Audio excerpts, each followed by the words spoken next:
अस्सलाम वालेकुम, नमस्ते, सत श्री अकाल। रियासत तेलंगाना में कांग्रेस का जो मुकाबला है इंतखाबात में, वो सिर्फ़ और सिर्फ बीजेपी से।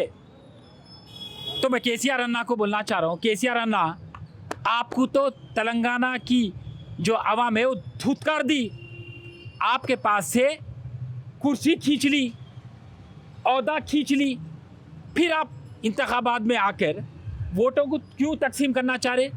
क्योंकि आप बीजेपी की बी टीम है।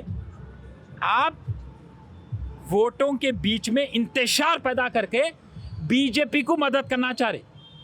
माजी में आप देखेंगे कि जितने भी बीजेपी के बिल है, बिल में आप उनका साथ दिए, और जब आ जाती है अक़लियतों की बारी तो आप क्या 12% तहफ़्फ़ुज़ात दिए, वक्फ बोर्ड को जुडिशल पावर दिए, डबल बेडरूम फ्लैट किसी को मिला, रोज़गार किसी को मिला, वुमेन एम्पावरमेंट स्कीम्स अमल में आए, कुछ नहीं है।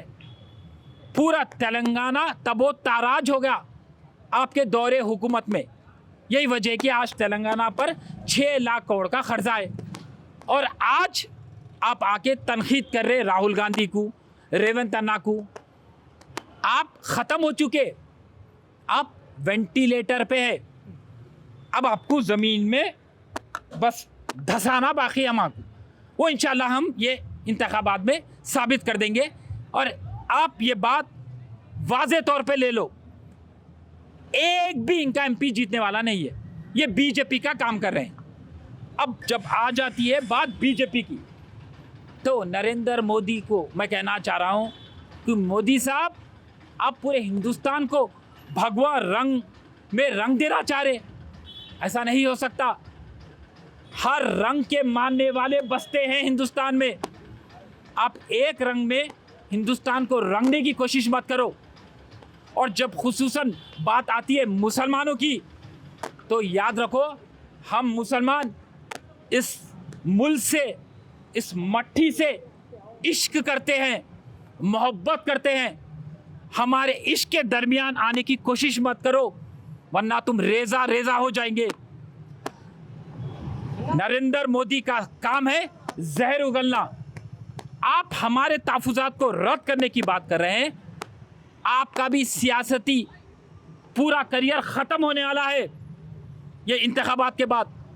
राशिद खान का एक मशवरा है नरेंद्र मोदी को, आप बूढ़े हो चुके, आप थक गए।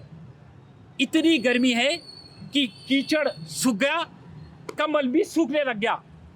तो आप पॉलिटिकल रिटायरमेंट ले लो। पाप का घड़ा भर गया। जाके बची हुई जो ज़िंदगी है, गंगा नदी में पानी नहाओ उसमें, और गंगा नदी के किनारे अपनी ज़िंदगी गुजार लो। क्या तो हिंदुस्तान को ऐसे लोग नहीं चाहिए जो फ़िरका परस्त बात करते हैं। हिंदुस्तान को नौजवान नस्ल चाहिए, नौजवान क़ायद चाहिए जो बात करता दस्तूर की, सेकुलरिज्म की। वो है हमारे राहुल गांधी साहब।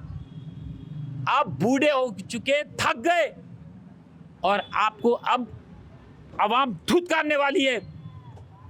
आगाह कर रहा हूँ मैं, मुसलमानों को आप जो नीची निगाह से देख रहे, हमें अच्छी तरीके से पता चल गया। और इंशाल्लाह मुसलमान एक तरफा वोट करने वाला है कांग्रेस को। तो कांग्रेस जमात वो है जो हमारे हुकूक की हिफाजत करता है, दस्तूर की हिफाजत करता है। और केटीआर साहब, आप क्या कह रहे हैं कि 6 वादे जो रियासत तेलंगाना में हमने जो वादा को अमल में लाया था, वो बराबर अमल में आया ही नहीं। आप साबित कर सकते हैं क्या?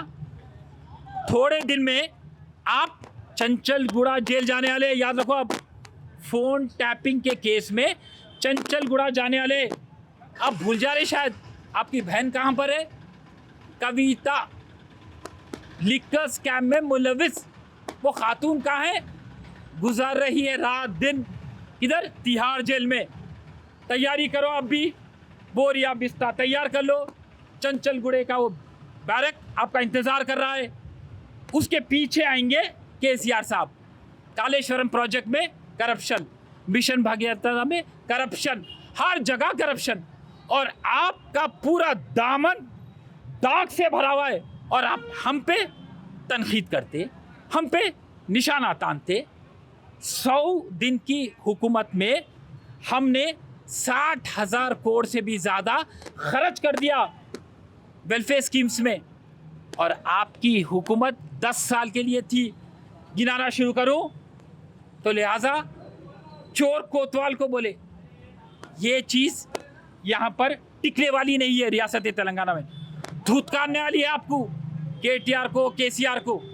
और हमारा मुकाबला है, जैसा मैं पहले से कहता हुआ आ रहा हूँ, हमारा मुकाबला है सिर्फ बीजेपी से, ये फ़िरका परस्त ताकत से। बजरंग दल, हिंदूवानी, RSS को हम अपनी पैर की जूती पे रखते, क्योंकि वो मुल्क की सालिबत के बारे में नहीं बात करते, मुल्क की तरक्की के बारे में नहीं बात करते, सिर्फ जहर उगलते तो हिंदुत्व का, हिंदू और मुसलमान में इंतशार पैदा कर रहे हैं आप। रिजर्वेशन रिजर्वेशन रिजर्वेशन, क्या हम इस मट्टी के हिस्सेदार नहीं है? क्या हम इस मुल्क के लिए सर नहीं कटाए? फिर CA की बात, UCC की बात।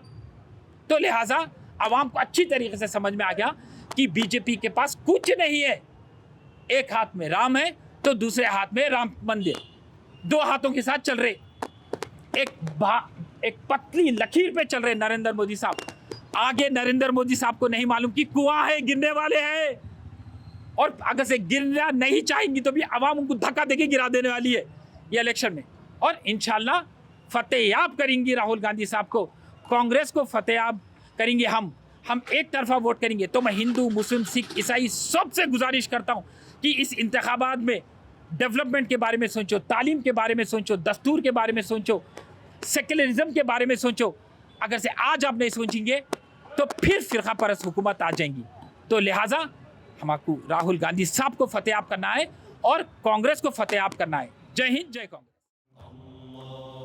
सारी इज्जतें अल्लाह ही के लिए है और अल्लाह ही मेहरबान निहायत रहम वाला है। हज और उम्रा का फरीजा अदा कीजिए Al Hind global services private limited के स्टार और बजट पैकेजेस के साथ। हरमैन शरीफ के करीब स्टार होटल्स में क़याम, 3 वक्त हैदराबादी जायकेदार खाने, AC बसेस के जरिए मुक़द्दस मुकामात की ज़ियारतें, सऊदी एयरलाइंस की डायरेक्ट फ्लाइट, हुकूमत सऊदी अरब और हुकूमत हिंदुस्तान से मंजूर शुदा। अल हिंद ट्रैवल्स की जानिब से हाजियों के लिए एक बेहतरीन तोहफा। अल हिंद के साथ उम्रा ट्रैवल करने वालों के लिए नेक्स्ट उम्रा ट्रिप पर 1% कैशबैक हासिल कीजिए। मुख्तलिफ ममालिक के वीज़ास और एयर टिकटिंग के लिए एक बार जरूर तशरीफ लाएं। आज ही अपना सफर बुक करें। Al Hind global services private limited, first floor, Babu Khan estate, Bashirbagh, Hyderabad. Contact 9949940160 और 04029562931।